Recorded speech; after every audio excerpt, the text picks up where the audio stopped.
So again, no, napakaganda na makapagsimula tayo mag-ipon, mag-invest through IMG because automatic you get an IMG Soldivo Strategic Growth Fund through IMG. We have automatic mutual fund investor for new IMG members. Kaka-join mo pa lang, investor ka na, no?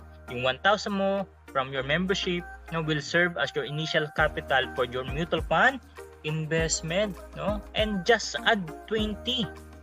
Pwede kang magdagdag or top up, no? At zero entry fee, walang ibabawas, 'di ba? Saan ka nakakita pwede kang mag-ipon 20 pesos, 'di ba? So if you are looking for ipon challenge, 'di ba? So start to be a member of IMG, start to invest. Ayan po. So maganda po 'yan na ating gawin para ma-achieve natin yung mga goal natin, no? Yung mga ipon goal natin. So, tingnan po natin, 20 pesos per day, di ba? So, yan po ang meron tayo once na IMG member tayo. Pwede tayong mag-invest.